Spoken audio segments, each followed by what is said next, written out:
सार्थ ज्ञानेश्वरी अध्याय 9 ओवी क्रमांक 151 पासून आता सुरुवात करूयात.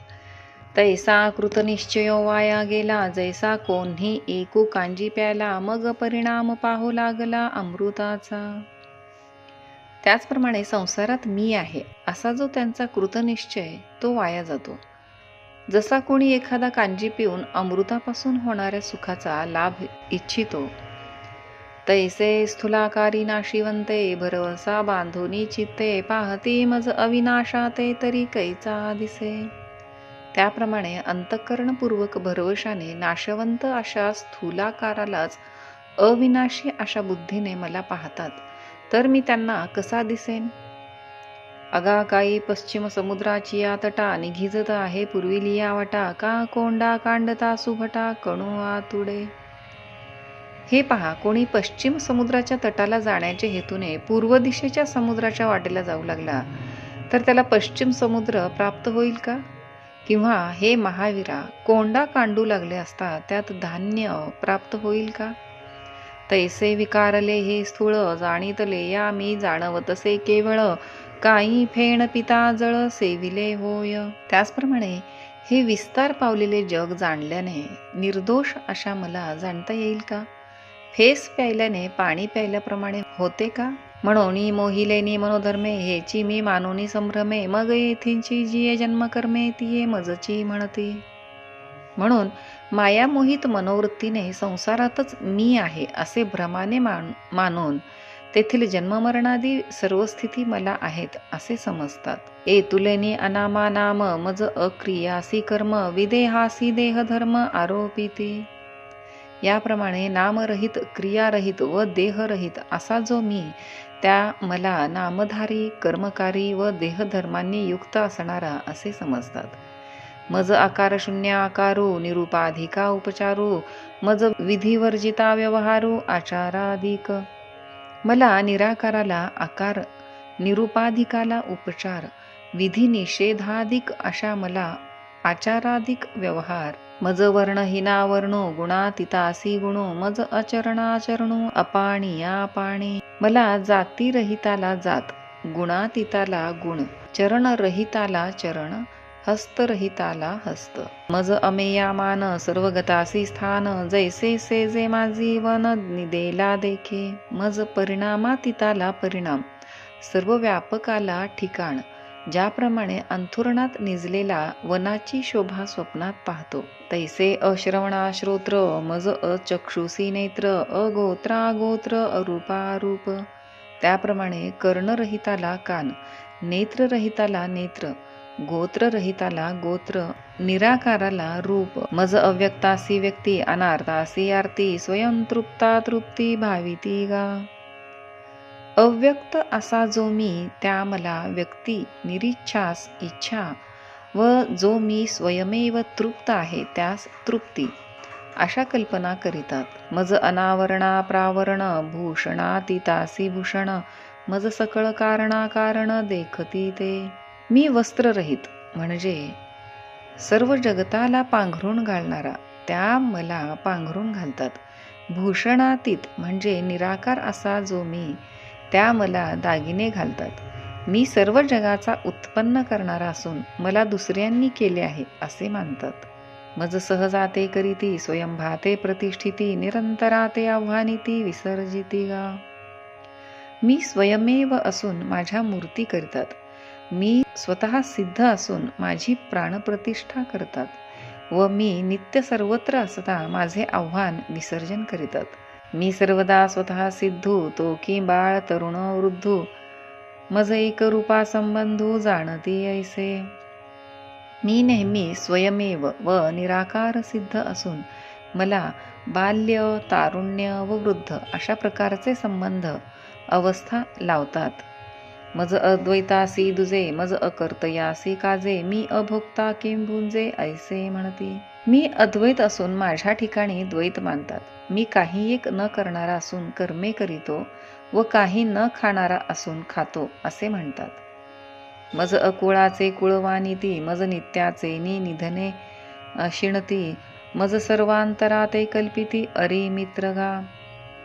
मला कुळ गोत नसून माझ्या कुळाचे वर्णन करीतात. मी नित्य असून मी मरतो असे मानून माझ्या मरणाने दुःख करीतात. तसेच मी सर्वांच्या अंतर्यामी राहणारा असून अमक्याचा शत्रू व अमक्याचा मित्र अशी माझ्या ठिकाणी कल्पना करीतात. मी स्वानंदाभिरामो तया मज अनेक सुखांचा कामो आघवाची मी असे समू किम म्हणती एक देशी. मी निजानंदात निमग्न असणारा, त्या मला इतर सुखांची इच्छा करणारा असे मानतात व सर्व ठिकाणी माझी व्याप्ती असून मला एकदेशी म्हणजे एका स्थळी राहणारा असे म्हणतात. मी आत्मा एक चराचरी म्हणती एकाचा कै पक्ष करी आणि कोपोनी एका ते मारी हेची वाढविते. मी सर्व स्थावर जंगमाचा आत्मा असून एकाचा कैवारी व एकावर रागावून त्यास मारणारा अशी माझी सर्वत्र प्रसिद्धी करतात. किंबहुना ऐसे समस्त जे हे मानुष धर्म प्राकृत तयाची नाव मी ऐसे विपरीत ज्ञान तयाचे. किंबहुना अशा प्रकारचे सर्व क्षुद्र मनुष्य धर्म ते सर्व मला लागू आहेत असे त्यांचे विपरीत ज्ञान असते. जव आकारू एक पुढा देखती तव हा देव येणे भावे भजती मग तोची विघडली टाकीते नाही म्हणोनी. ज्या वेळेस ते दृष्टीसमोर एखादी मूर्ती पाहतात त्यावेळेस ती देवच आहे या भावाने तिला भजतात. मग तीच भंगल्यावर तिच्यातील देव पण नाहीसे झाले असे मानून तिचा त्याग करतात. माते येणे येणे प्रकारे जाणती मनुष्य ऐसेनी आकारे म्हणून ज्ञानची ते अंधारे ज्ञानासी करी. मला या प्रकाराने मनुष्यच आहे असे समजतात म्हणून त्यांचे ज्ञानच खऱ्या ज्ञानाच्या आड येते. श्लोक 12. मोघाशा मोघ कर्माणो मोघ ज्ञाना विचेतसः राक्षसीमासुरीं चैव प्रकृतीं मोहिनीं श्रुताः.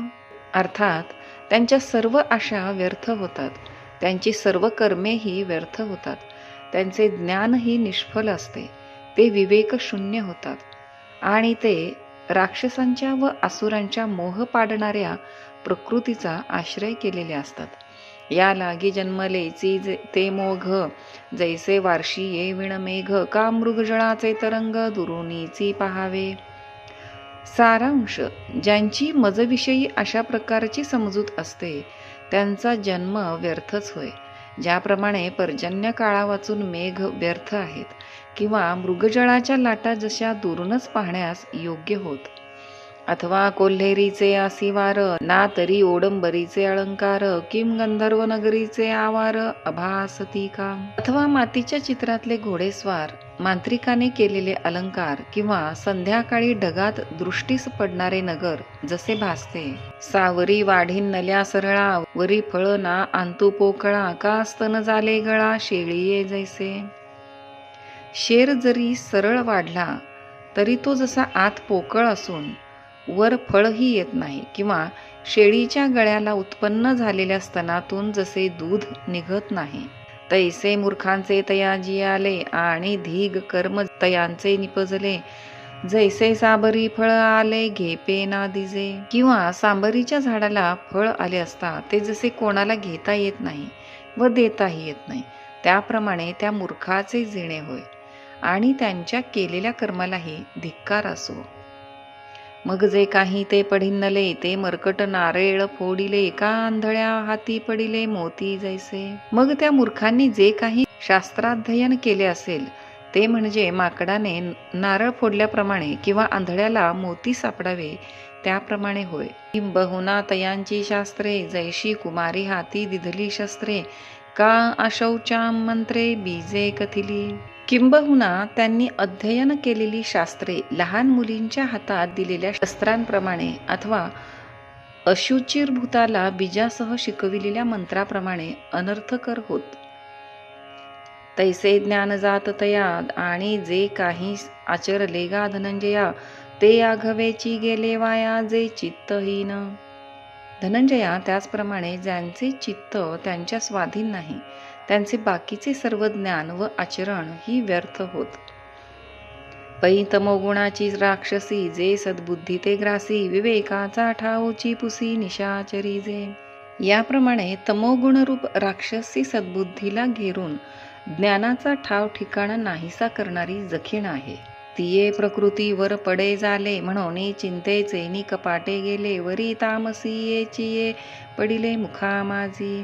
त्या प्रकृतीने जे ग्रस्त होतात ते सदोदित चिंताक्रांत असून शिवाय तामस प्रकृतीच्या आयतेच घशात उतरतात. जेथ आशेचिये लाळे, अंतु हिंसा जिभ लोळे. ते विंची असंतोषाचे चाकळे अखंड चघळी. जी राक्षसी प्रकृती आशारूप लाळेत हिंसारूप जीभ लोळवून असंतोषरूप मांसाचे गोळे निरंतर चघळते. जे अनर्थाचे कानवेरी, आवाळुवे चाटीत निघे बाहेरी. जे प्रमाद पर्वतींची दरी, सदाची मातली. जी अनर्थरूप कानापर्यंत ओठ चावीत बाहेर निघते. जो प्रमादरूपी म्हणजे भूलरूपी पर्वताची मोठी माजलेली दरी आहे. जेथ द्वेषाची या दाढा, खसखसा ज्ञानाचा करीती रगडा. जे अगस्ती गवसणी मुढा, स्थूल बुद्धी.